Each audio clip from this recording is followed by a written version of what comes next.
E aí galera, tudo beleza? Hoje eu vim responder algumas perguntas. Como a gente está tendo muitas perguntas no YouTube e eu não estou conseguindo responder, tem muita gente perguntando sobre placa de áudio, sobre que equipamento usar para uma determinada finalidade, eu preferi responder várias perguntas legais aqui nesse vídeo. Então se você fez uma pergunta, talvez a resposta dela esteja nesse vídeo, não perca. Primeiro eu queria agradecer a galera toda que tem elogiado, e que tem falado, e que tem criticado, e que tem feito diversos comentários no YouTube. É muito bom para nós saber as necessidades de vocês e aquilo que vocês querem que a gente melhore, ou seja, aquilo que vocês não estão curtindo muito no canal. Ah, Alvin, seu jeito de falar é meio estranho, você fala que não é um apresentador de programa, etc.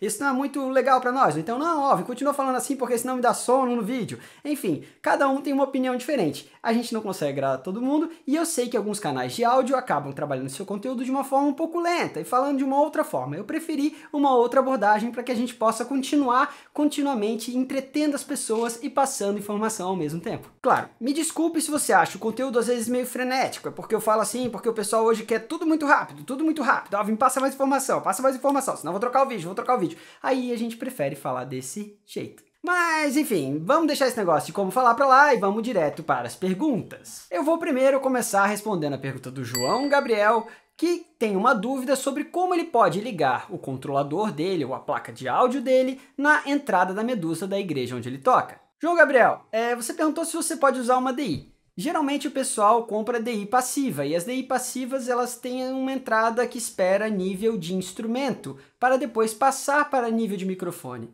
Uma saída em nível de linha, que vai sair da sua placa de áudio, ou às vezes do seu teclado, que vai sair em nível de linha caseiro, muitas vezes, ou então profissional, depende do seu teclado, você vai precisar adequar entrada de linha para microfone. E daí uma DI como essa não vai dar conta. Essa DI tem uma outra finalidade, que é transformar o sinal de áudio de instrumento com alta impedância para nível de microfone. E também uma outra característica que o sinal de linha tem é ter uma tensão muito mais alta do que o sinal de instrumento. Então isso vai fazer com que você tenha muita distorção harmônica se você ligar direto sinal de linha aqui para sair microfone. Não é que você não possa fazer, se você não der ganho nenhum no seu pré-amplificador, pode ser que fique até legal, mas não vai ficar exatamente a mesma coisa, porque a entrada de instrumento ela está esperando uma impedância muito mais alta do que a entrada em nível de linha. Claro, as duas em comparação a uma entrada em nível de microfone, que é essa entrada que o pessoal às vezes fala, XLR. XLR não necessariamente é em nível de microfone, pessoal.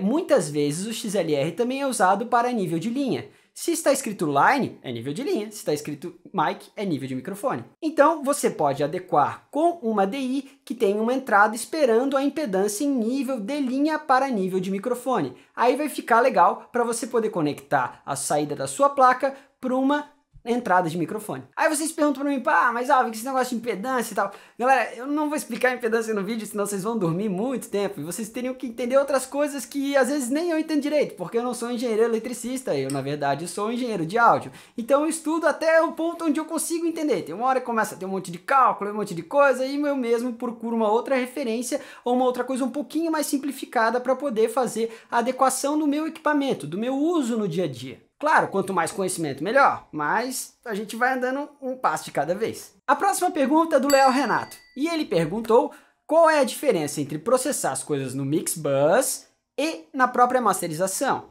Bom, basicamente, Léo Renato, você tem um canal que tem um canal estéreo, na verdade, que você está processando toda a informação de áudio. Acontece que na Mix todas as informações estão separadas e você tem toda uma estrutura de ganho e o que você coloca nesse main out afeta individualmente também cada instrumento de uma certa forma, até porque todos os transientes, todo o material somado no Mixbus faz com que ele se comporte de uma outra forma, que não é exatamente como vai ser na Master. A estrutura de ganho muda e como ele afeta os outros canais também muda. Se você está trabalhando numa mixer analógica, você ainda tem que relevar um fator, que é a questão do crosstalk, ou mesmo da distorção harmônica. O crosstalk é quando um canal específico vaza num outro canal, ou seja, todos os canais que estão indo para um bus específico, para um canal de grupo específico, vazam um no outro. Isso acontece um pouquinho em todas as mesas analógicas, quanto mais antiga, geralmente maior o crosstalk.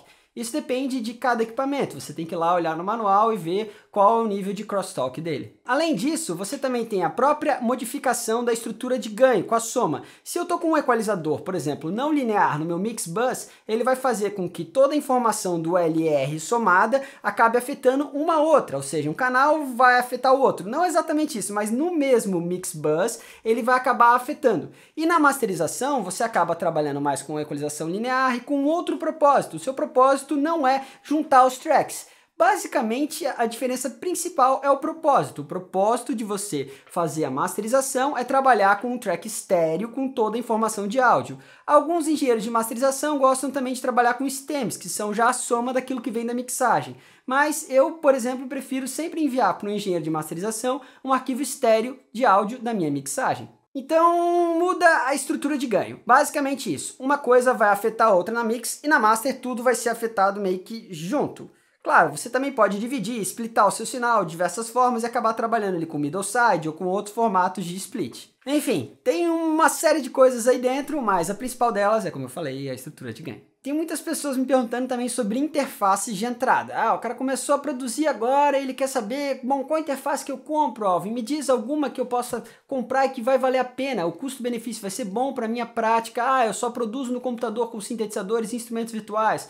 Eu gravo direto em linha com a minha guitarra e com o meu baixo. Eu gravo sinal de microfone. Bom, é exatamente isso que vai determinar qual é a placa mais indicada para você. Vai depender do seu uso. Você vai ter que prestar atenção na impedância de entrada, você vai ter que prestar atenção no clock, você vai ter que prestar atenção se ela tem uma saída de DC current que controla um sintetizador analógico, você vai ter que ver todos esses fatores. Então não é uma coisa simples, eu não vou poder dizer para vocês, comprem tal placa. Bom, vai depender do uso de vocês. Se vocês estão, por exemplo, arranjando ou compondo no computador uma placa com um clock legal e que consiga trabalhar com alguma espécie de plugin, assim, com mais velocidade, sem atrapalhar o processo do processador para reprodução em tempo real e nem nada disso, você vai conseguir ficar bem. Não vai precisar de uma placa fantástica, com um clock incrível, com pré-amplificadores fantásticos. Se você for compor e gravar, aí a história é diferente. Você precisa de uma placa com pré-amplificadores legais e com conversor bacana também. Se vocês tiverem mais dúvidas, a gente tem um vídeo que fala sobre placas de áudio,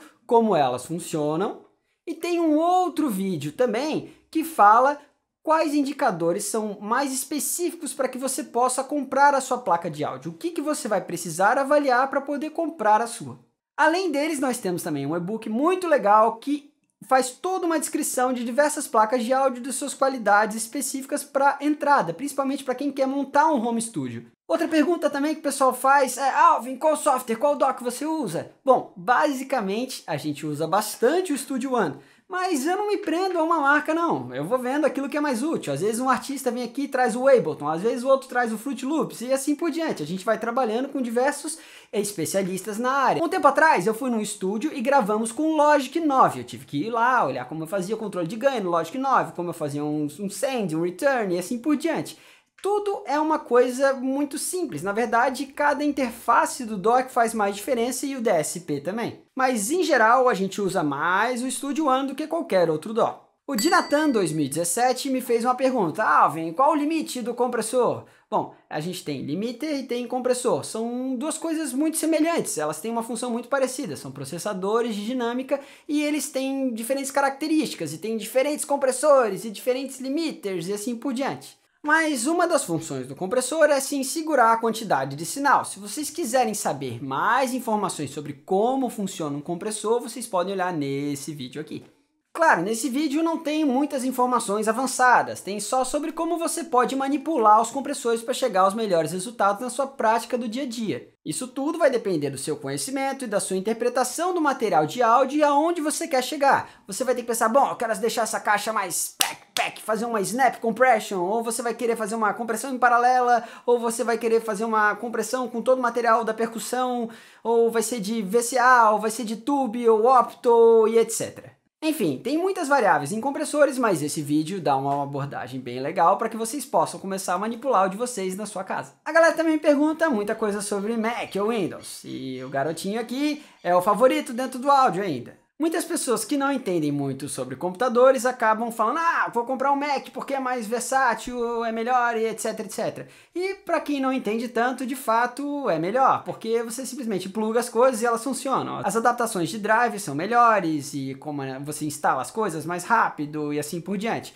Então tudo fica mais facilitado e mais na sua mão. Agora, se você já é um usuário avançado e sabe mexer nas especificidades do computador e você tem bastante dinheiro para investir em drive e outros equipamentos e montar o computador, você já está pensando na melhor forma de montar o seu computador. Bom, qual é a melhor placa-mãe que fica com o melhor processador, com a melhor placa de áudio e assim por diante? Aí eu recomendo o Windows. Até porque o Mac ele já vem todo montadinho para você. Você não tem a opção de montar um Apple. Na verdade, você até tem como montar você pode escolher o processador e etc, só que vai sair bem mais caro. Nenhum é melhor que o outro. O Windows é mais difícil de usar no começo, você vai demorar mais tempo para estabilizar a instalação dos drives e dos softwares, e o Mac vai ser mais rápido. Você vai plugar e vai funcionar. Só que depois que você estabiliza o Windows e consegue entender todos os fatores que estão controlando os drives de áudio e também o processamento da máquina para o processamento de áudio em tempo real, você vai conseguir ter um desempenho muito bom com o Windows também. Vocês que estão fazendo perguntas aí no canal devem ter visto que um outro rapaz está respondendo algumas das perguntas, que é o Léo Pauli Rames. Ele é o nosso parceiro aqui, o meu grande companheiro de produção aqui novo na Alcia, e ele vai conseguir responder as perguntas de vocês, tirar dúvidas e me ajudar também com toda essa parte. Galera, se vocês ainda não conhecem o nosso Instagram, vocês podem entrar lá e também dar uma curtida, olhar as fotos que a gente tem aqui da Alcia e também no nosso canal. Não se esqueçam de apertar naquele sininho para poder receber a notificação quando a gente lançar um vídeo novo. Se curtiu o vídeo, dá um like aqui embaixo e a gente se vê no próximo vídeo. Valeu, um abração, até mais, tchau, tchau.